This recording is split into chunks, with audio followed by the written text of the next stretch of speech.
the Devil's Throat. At 663 feet deep, or 202 meters, it's one of the most notorious diving sites on Earth. Located off the coast of the Red Sea, this underwater chasm plunges straight down into complete darkness, earning its ominous name from the way it seems to swallow divers whole. And for experienced technical divers, it represents the ultimate challenge.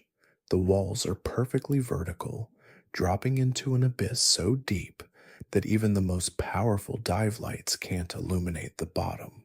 But despite its reputation as one of the most dangerous dive sites in the world, it continues to attract thrill seekers from around the globe.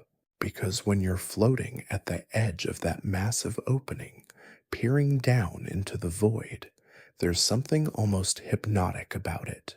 The way the water turns from bright blue to deep navy to complete black.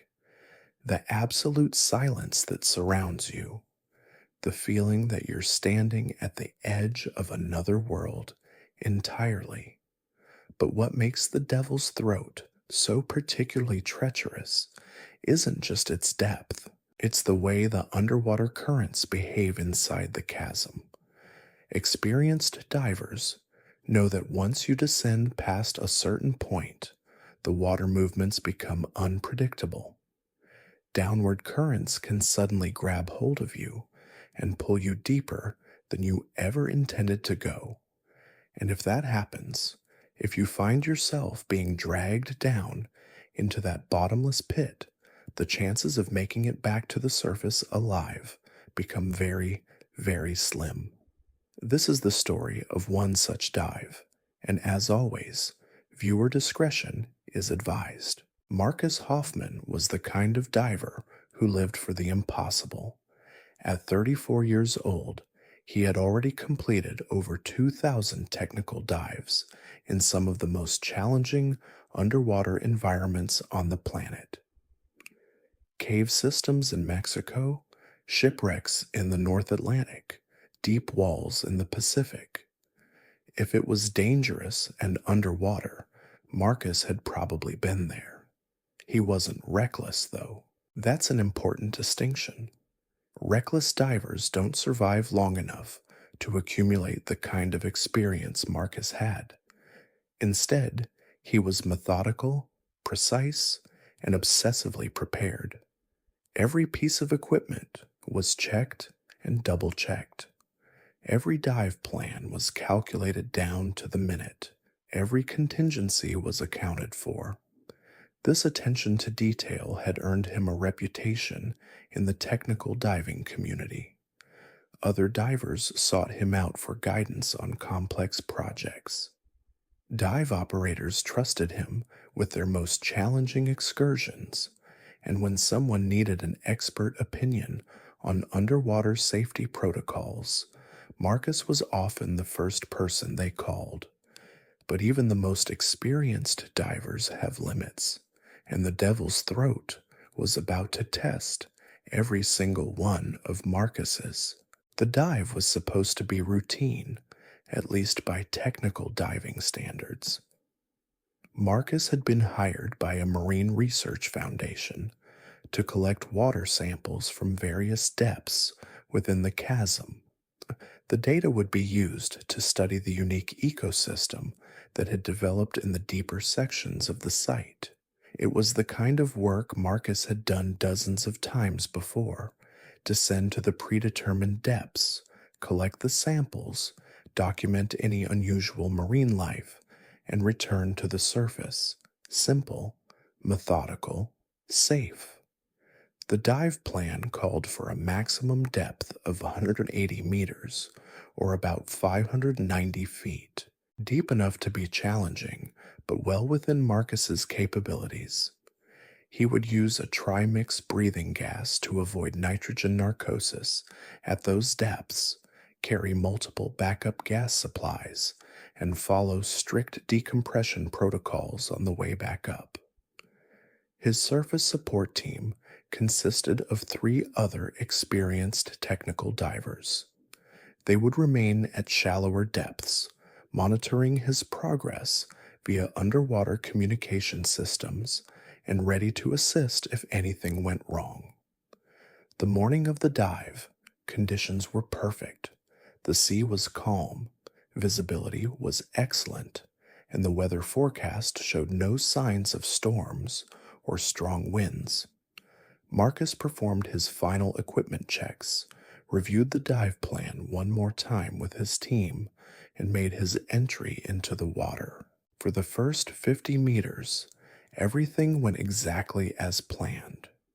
The walls of the Devil's Throat stretched out below him, covered in colorful coral formations and teeming with marine life. Schools of fish moved through the water column like living clouds. The visibility was so clear that Marcus could see nearly 60 meters in every direction. At 80 meters down, he paused to collect his first water sample. The process was routine. Seal the sample container, attach the depth and time tags, secure it in his collection bag. He took a moment to check his gas supplies and decompression computer. Everything was well within normal parameters. As he continued his descent toward the 100-meter mark, Marcus began to notice something unusual. The water around him seemed to be moving differently than he expected. Not the gentle, predictable flow he was accustomed to in open water diving. Instead, there were subtle eddies and currents that seemed to shift direction without warning. At first, he wasn't particularly concerned. Deep dive sites often have unusual water movements, especially when they're located near underwater geological formations. The Devil's Throat was essentially a massive underwater canyon, so some degree of current variation was to be expected. But as he descended past 120 meters, the currents became more pronounced. Marcus found himself having to work harder to maintain his position and control his descent rate. His fins were working overtime to keep him stable in the water column. He made a mental note to mention this to his surface team during his next scheduled communication check. It wasn't an emergency, but it was worth documenting for future dives at the site. At 150 meters, Marcus collected his second water sample. The process took slightly longer this time because of the increased current activity, but he managed to complete it without incident. He was now deeper than most recreational divers would ever go, in a part of the ocean where the water pressure was nearly 16 times greater than at the surface. The darkness around him was almost complete. His powerful dive lights created a cone of illumination that extended maybe 20 meters in any direction, but beyond that was an inky blackness that seemed to absorb light itself. The walls of the chasm disappeared into shadow, giving Marcus the unsettling feeling that he was floating in space rather than underwater. As he prepared to descend to his final sampling depth of 180 meters, Marcus performed another routine check of his equipment. Gas supplies were good. Decompression computer was functioning normally. Communication system was working properly. But something felt different. The water around him had an almost electric quality to it, as if the currents were building towards something. Marcus had enough experience to trust his instincts, and right now, those instincts were telling him to pay very close attention to what was happening around him. He reached for his underwater communication device to contact his surface team. Protocol called for regular check-ins every 20 meters during the descent phase, and he was slightly overdue for his next report. But as Marcus began to transmit his status update, he felt something that made his blood run cold. A subtle but unmistakable pulling sensation, as if the water beneath him was moving downward. not the gentle settling motion that sometimes occurs in deep water. This was different, purposeful, powerful, and it was getting stronger.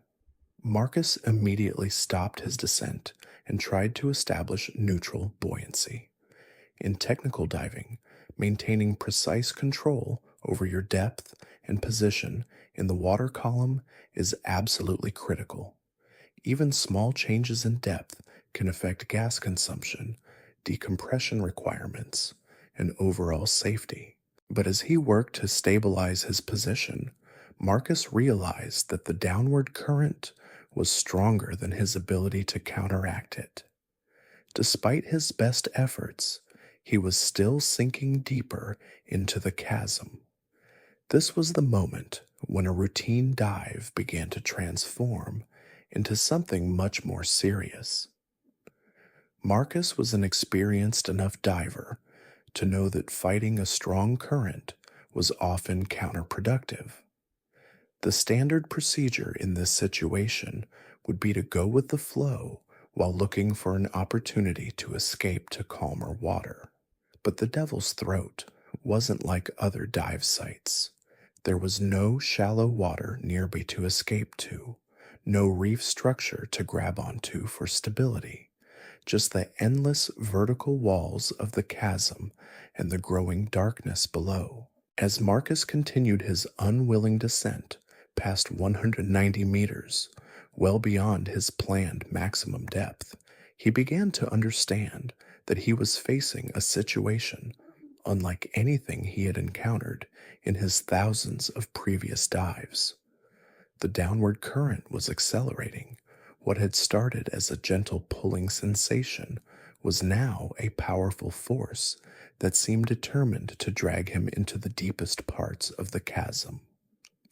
Marcus was no longer diving the Devil's Throat. The Devil's Throat was diving him, and somewhere far above, his surface support team was about to discover that their most experienced diver had vanished into the depths without a trace. Marcus's communication device crackled with static as his surface team's voice cut through the water. Marcus, we're showing you at 195 meters and descending. Please confirm your status. But Marcus was too focused on his immediate survival to respond. The downward current had intensified beyond anything he had ever experienced. It felt as if the chasm itself was inhaling, drawing him deeper with each passing second. His depth gauge continued its relentless climb toward numbers that made his stomach drop. 200 meters, 210, 220. At these depths, every meter mattered. The increased nitrogen partial pressure in his breathing gas was approaching dangerous levels. His decompression obligation was growing exponentially with each passing minute, and most critically, he was consuming his gas supply far faster than planned due to the stress and increased work of breathing at depth. Marcus forced himself to think situations countless times. The key was to aim methodically despite the terror creeping into his mind. He had trained for emergency panic, assess the situation, and execute the control.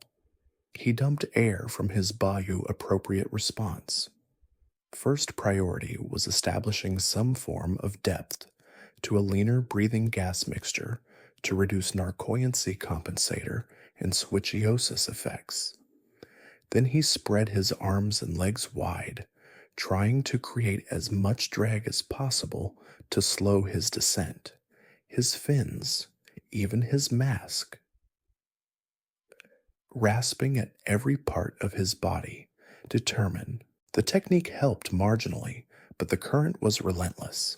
Marcus could feel it pulling at his equipment. It was as if invisible hands were GD to drag him into the abyss.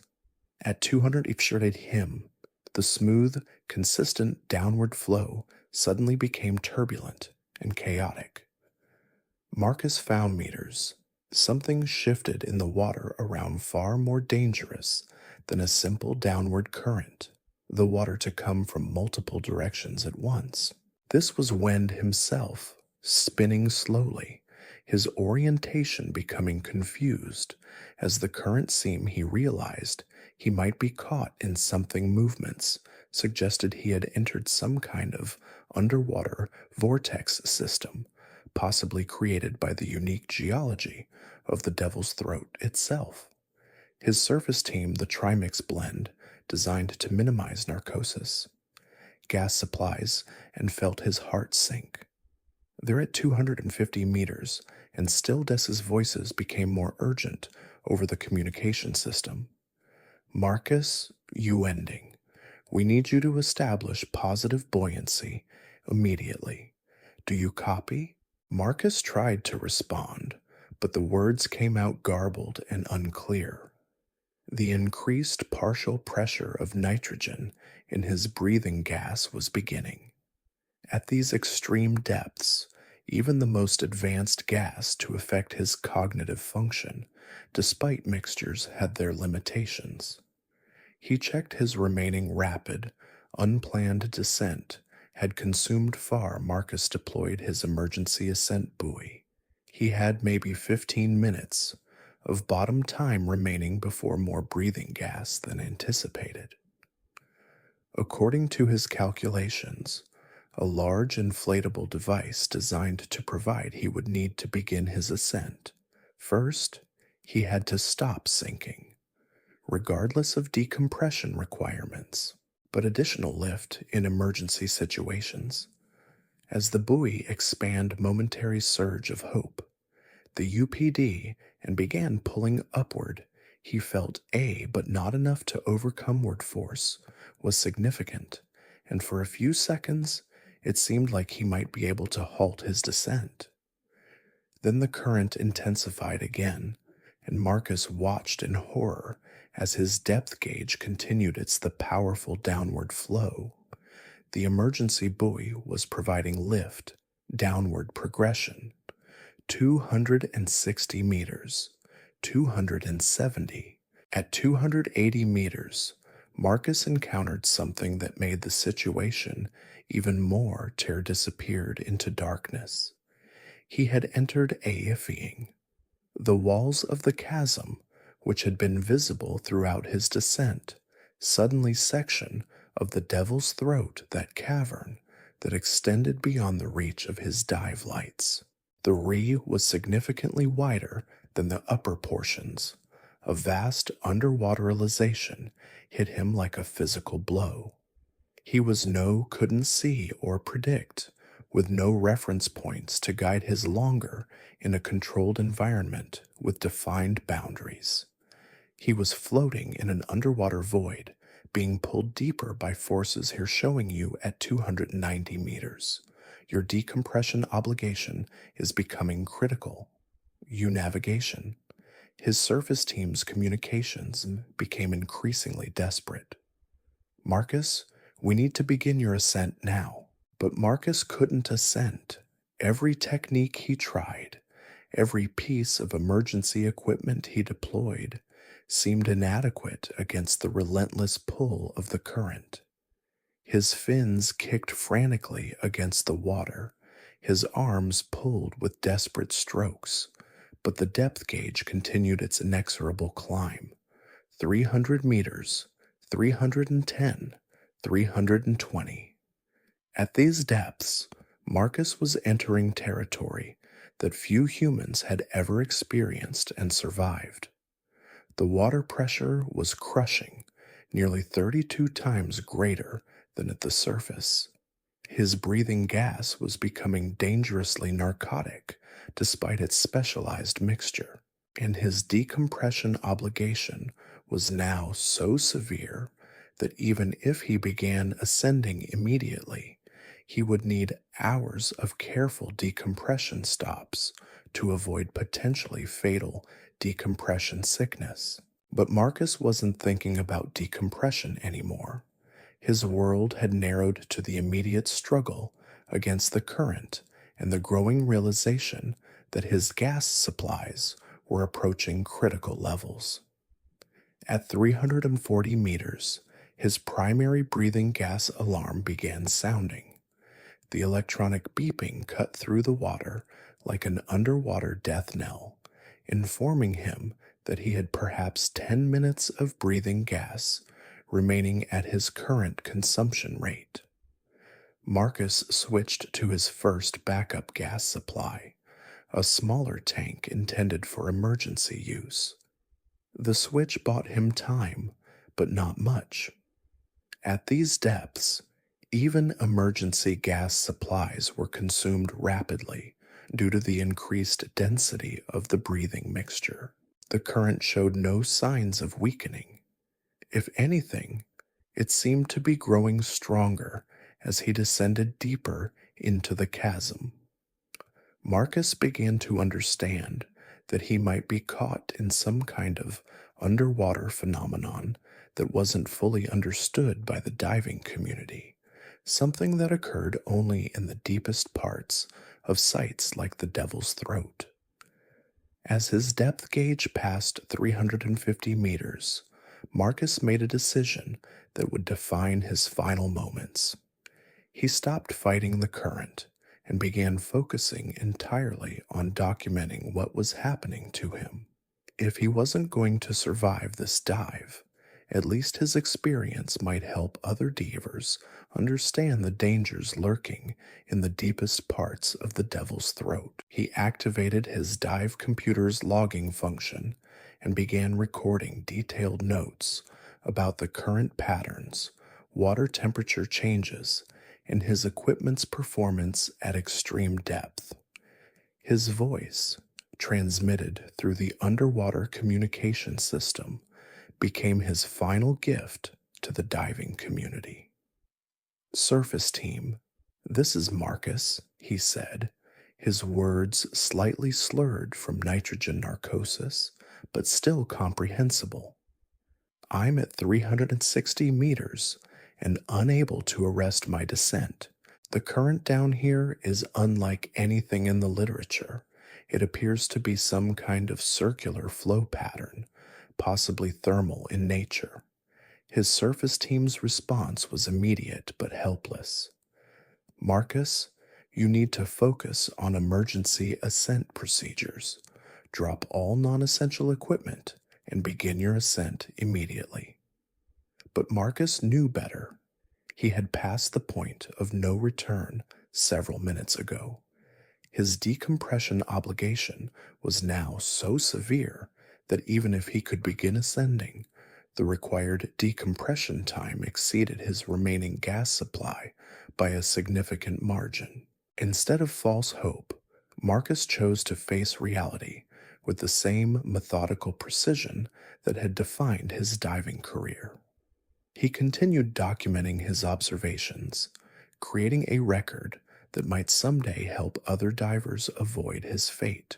"Current is intensifying as I approach 380 meters, he reported, his voice growing weaker as the extreme depth and gas toxicity began affecting his ability to speak clearly.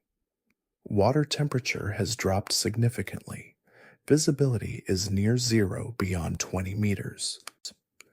The darkness around him was now complete, except for the small cone of illumination created by his dive lights. Marcus felt utterly alone, suspended in a liquid void that seemed determined to claim him as its own. At 400 meters, his backup breathing gas alarm began sounding. Marcus stared at the alarm display through his mask, the red warning light casting an eerie glow in the absolute darkness surrounding him. 400 meters down, with his backup gas supply now critically low, he was deeper than almost any human had ever gone and lived to tell about it. His mind, despite the nitrogen narcosis clouding his thoughts, began calculating with the cold precision of someone who had spent years making life or death decisions underwater. Primary gas supply, exhausted. First backup, nearly empty.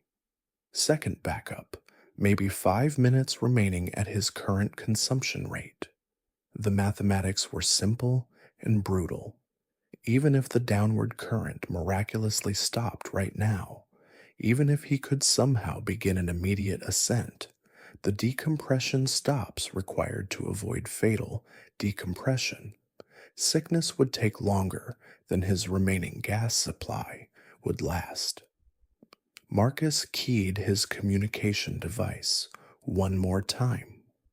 Surface team, Marcus at 420 meters. I need you to understand what's happening down here. This isn't just a strong current. It's behaving like a thermal chimney in reverse, pulling water down instead of pushing it up. The response from above was filled with static, the extreme depth interfering with the transmission. Marcus, losing your signal. Emergency ascent, now. But Marcus was no longer listening to the frantic voices of his surface team. His attention had shifted to something even more disturbing than his dwindling gas supply or his impossible depth. The water around him was changing. At 440 meters, the temperature had dropped so significantly that he could see his own breath forming small clouds of vapor in his mask. This shouldn't have been possible at these depths, where water temperature typically remained constant. Yet the readings on his dive computer confirmed what his body was telling him. The water was becoming unnaturally cold. More unsettling was the way the current was behaving. What had started as a straightforward downward pull had evolved into something far more complex. Marcus could feel cross currents moving past him at different velocities, creating a three-dimensional flow pattern that seemed to spiral inward toward some central point far below.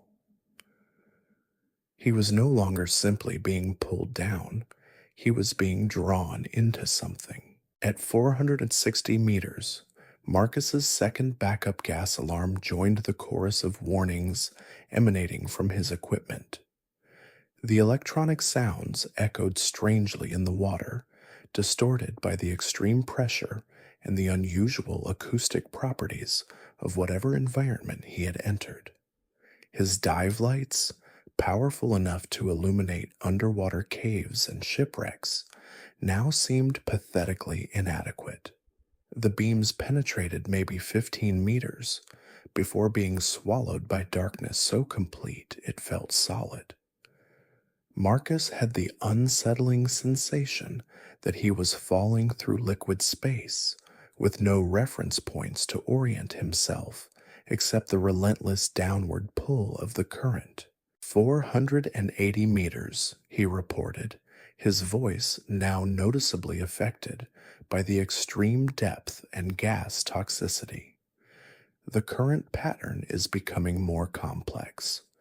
I'm experiencing what feels like multiple flow layers moving at different speeds and directions. His words were met with silence.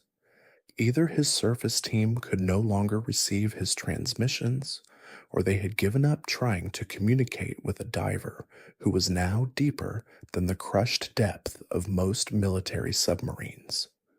Marcus checked his remaining gas supply and felt a strange sense of calm wash over him. 3 minutes, maybe 4 if he could reduce his breathing rate.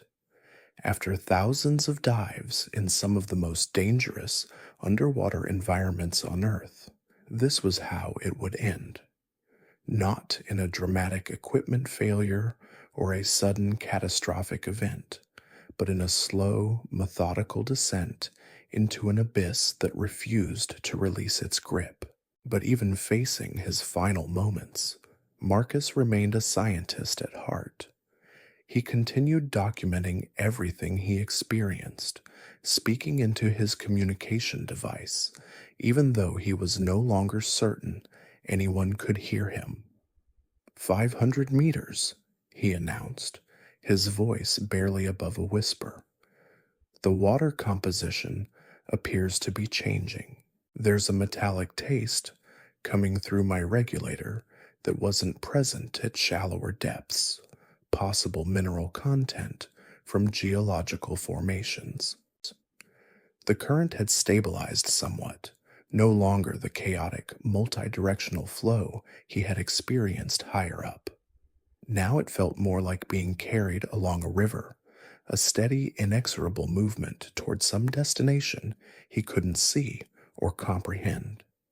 At 520 meters, Marcus's dive lights began to illuminate something that made him question whether the extreme depth was causing hallucinations.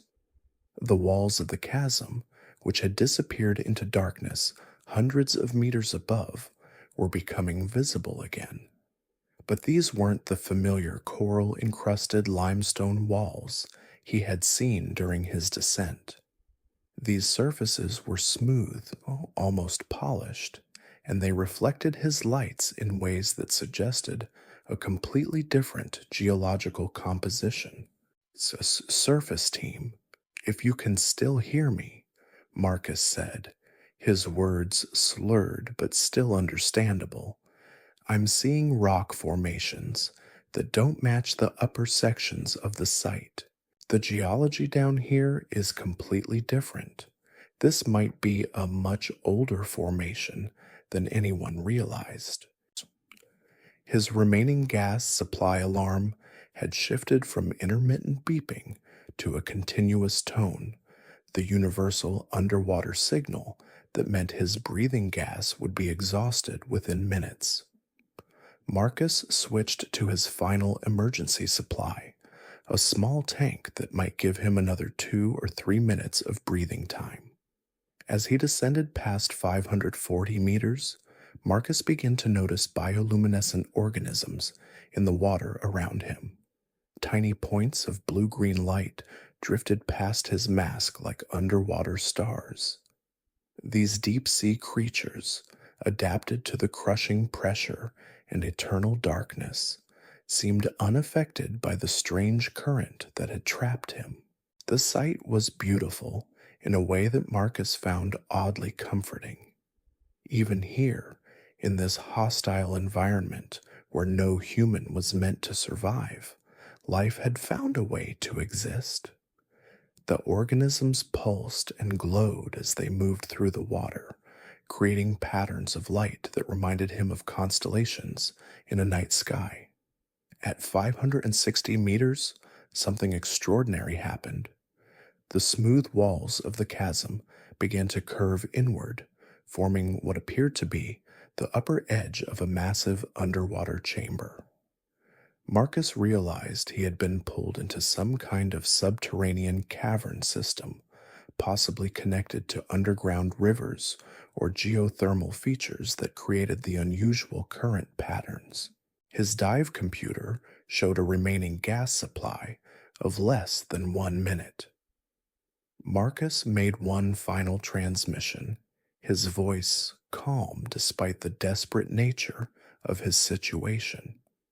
This is Marcus Hoffman, final log entry. I'm at 580 meters inside what appears to be a large underwater cavern.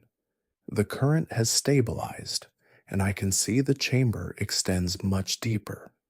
If anyone ever attempts to recover my equipment, be aware that the current patterns in this system are unlike anything documented in technical diving literature. He paused, looking around at the alien environment that would be his final resting place. The bioluminescent organisms continued their gentle dance around him, their lights creating an almost ceremonial atmosphere. To my surface team, thank you for your professionalism and support. To the diving community, use this information to develop better safety protocols for deep current diving. And to my family, Marcus's voice caught slightly the first time his professional composure had wavered. I'm sorry I won't be coming home. The gas supply alarm fell silent. Marcus took his final breath from the regulator, then removed it from his mouth. The water was so cold that he barely felt it as it filled his lungs. In his last moments of consciousness, Marcus saw something that defied explanation. Far below him, deeper than any human had ever descended, lights were moving in the darkness. Not the random flashing of bioluminescent creatures, but organized patterns that suggested something far more complex than simple marine life. But before he could process what he was seeing, before he could understand the true nature of what lay at the bottom of the devil's throat, Marcus Hoffman closed his eyes and became one with the abyss that had claimed him. His final transmission cut to static, leaving his surface team staring at their communication equipment in stunned silence. The depth reading on their monitoring system showed 580 meters and holding steady. Then, slowly, the signal disappeared entirely. Above the devil's throat, three experienced technical divers floated at their assigned safety positions, each one grappling with the reality of what had just occurred. They had witnessed something that would haunt the diving community for years to come. A diver of Marcus's caliber didn't simply vanish into an underwater chasm, yet that's exactly what had happened. The surface support team leader, Sarah Chen, was the first to break the silence. "We need to notify the Coast Guard and begin emergency procedures," she said, her voice steady despite the shock. "And we need to document everything that just happened, every communication, every depth reading, every environmental condition." But even as they began implementing their emergency protocols, all three divers knew the harsh truth. At 580 meters depth, with the crushing water pressure and the extreme environmental conditions Marcus had described, no rescue operation would be possible. The Devil's Throat had claimed another victim, and this time it was someone who should have been too experienced to fall prey to its dangers. The investigation that followed would consume months of research and analysis. Marine engineers studied the geological surveys of the area, looking for clues about the unusual current patterns Marcus had described. Diving safety experts reviewed every detail of his equipment and dive plan, searching for any factor that might have contributed to the tragedy. What they discovered changed everything the diving community thought they knew about the Devil's Throat. The geological surveys revealed that the chasm was far more complex than anyone had realized. Rather than a simple vertical drop into the ocean floor, the Devil's Throat was actually the opening to an extensive underwater cave system that extended laterally for kilometers beneath the seabed. More significantly, the cave system showed evidence of active geothermal venting. Hot water from deep underground was rising through fissures in the rock, creating powerful convection currents as it mixed with the cold seawater. These thermal dynamics could generate exactly the kind of complex, multidirectional flow patterns that Marcus had described during his descent. Dr. Elena Rodriguez, a marine geologist brought in to analyze the site, explained the phenomenon to the investigation board. "What we're seeing here is essentially an underwater thermal chimney system, but one that operates in reverse under certain conditions. When the thermal gradients align in a specific way, the system can create powerful downdrafts that would be virtually impossible for a diver to escape." The revelation sent shockwaves through the technical diving community. The Devil's Throat wasn't just deep and challenging, it was actively dangerous in ways that no one had understood. The site had been claiming divers not through equipment failures or human error, but through natural phenomena that were beyond the scope of traditional diving safety protocols.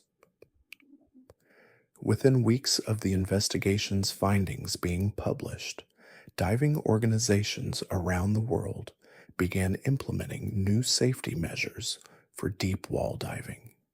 Sites with similar geological characteristics were flagged for enhanced monitoring, and the Devil's Throat itself was temporarily closed to recreational diving while researchers worked to develop better prediction models for the dangerous current patterns. But for Marcus's colleagues and family, the scientific explanations provided little comfort. They had lost experience, and careful planning should have protected him from exactly someone who represented the very best of technical diving, someone who's this kind of tragedy.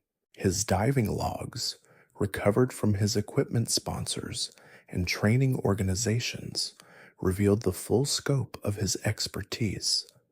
Over 2,000 successful dives in environments ranging from Arctic ice caves to tropical deep walls. Multiple world records for technical diving achievements, innovations in dive planning, and safety protocols that had saved countless other divers' lives. Yet none of that experience had been enough to save him from the Devil's Throat. The diving community's response was swift and comprehensive. A foundation was established in Marcus's name, dedicated to researching and preventing diving accidents in complex underwater environments. New technologies were developed to better monitor underwater current patterns in real time.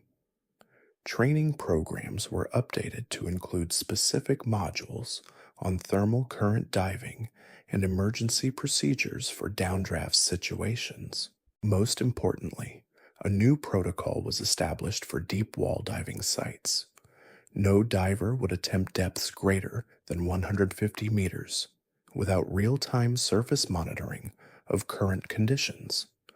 Underwater communication systems would be upgraded to function reliably at extreme depths, and all deep technical dives would require a minimum of 2 safety divers positioned at intermediate depths, ready to provide assistance if conditions deteriorated. The changes came too late to save Marcus, but they would protect future generations of divers from the hidden dangers lurking in sites like the Devil's Throat. Meanwhile, marine researchers continued studying the unusual cave system that had claimed Marcus's life. Remote operated vehicles were deployed to explore the deeper sections of the chasm, their cameras and sensors providing the first detailed look at the environment that had been Marcus's final resting place. The footage they captured was both beautiful and haunting. The underwater cavern system extended far deeper than the 580 meters where Marcus's signal had been lost. Massive chambers carved from ancient limestone stretched into the darkness, their walls covered with unique deep-sea organisms that had never been cataloged by science.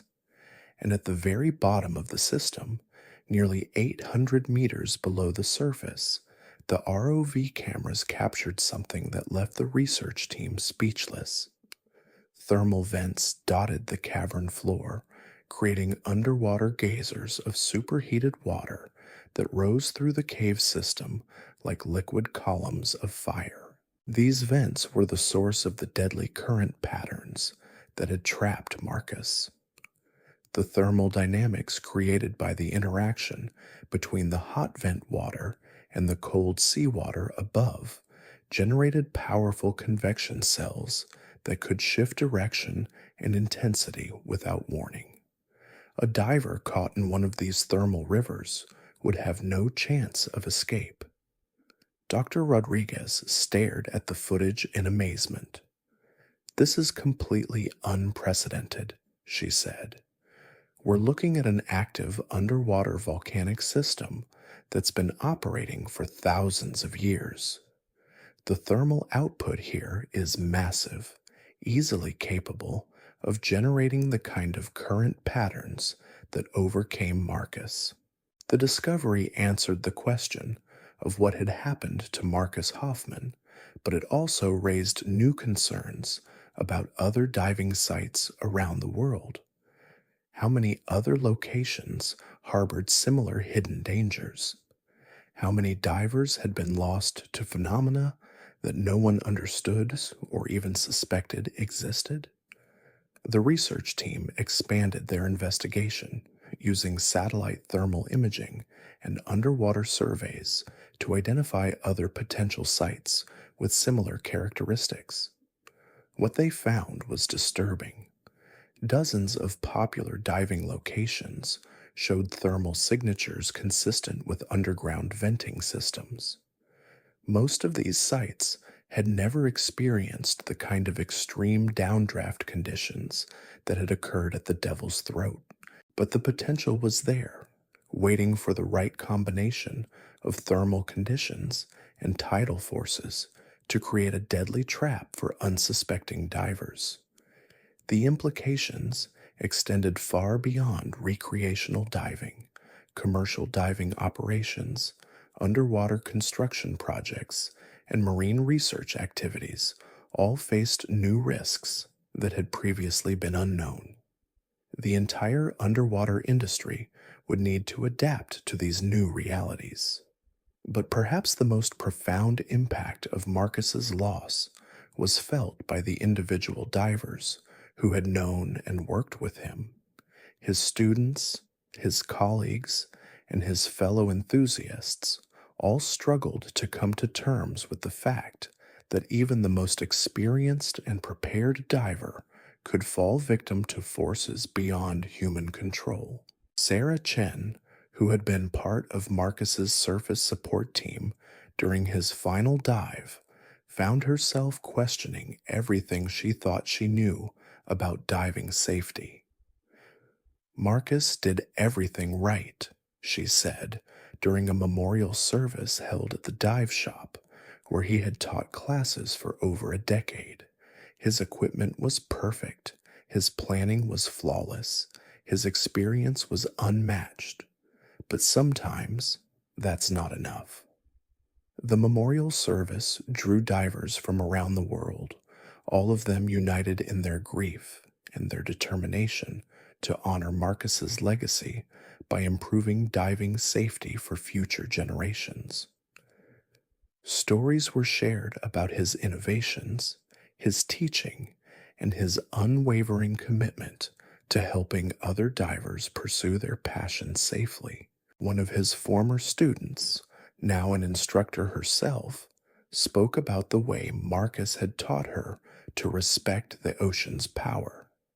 He always said that the sea doesn't care about your experience or your equipment or your plans. She remembered, it only cares about whether you're humble enough to recognize when you're out of your depth. The irony of those words, spoken at a memorial for someone who had literally found himself out of his depth, wasn't lost on the assembled divers. But rather than discouraging them from pursuing technical diving, Marcus's loss seemed to strengthen their resolve to do it better, safer, and with greater respect for the unknown dangers that might be waiting in the depths. In the months that followed, the Devil's Throat remained closed to recreational diving while researchers continued their work. The site had become a laboratory for understanding underwater thermal dynamics and their impact on diving safety. But for those who had known Marcus Hoffman, it would always be something more than a research site. It was a reminder that the ocean holds secrets we're only beginning to understand, and that sometimes even our best and brightest explorers pay the ultimate price for expanding the boundaries of human knowledge. The final chapter of Marcus's story was still being written. not in the dark depths where his body rested, but in the diving classrooms, research laboratories, and training facilities where his legacy continued to influence how people approach the challenges of technical diving.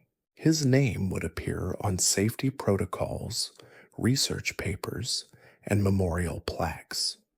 But more importantly, it would live on in the minds of every diver who learned from his experience, who took extra precautions because of his sacrifice, and who approached the ocean with the humility and respect that his story demanded. The Devil's Throat had claimed Marcus Hoffman, but his final gift to the diving community was a deeper understanding of the risks they faced and the knowledge they needed to face them more safely. And somewhere in the darkness, 580 meters below the surface, the strange lights that Marcus had glimpsed in his final moments continued their mysterious dance, keeping secrets that humanity was not yet ready to discover. Years later, marine biologists would classify those lights as a previously unknown species of deep sea organism, creatures adapted to the extreme pressure and thermal conditions of the Devil's Throat's deepest chambers. But the discovery raised more questions than it answered. These organisms displayed coordinated behavior patterns, unlike anything documented in deep sea research, moving in formations that suggested a level of intelligence rarely seen in creatures living at such depths. The research continued, but it was slow and dangerous work. Even with the most advanced remotely operated vehicles available, exploring the full extent of the cave system proved challenging. The thermal currents that had claimed Marcus continued to pose problems for unmanned equipment, with several expensive ROVs lost to the same powerful downdrafts that had trapped the experienced diver.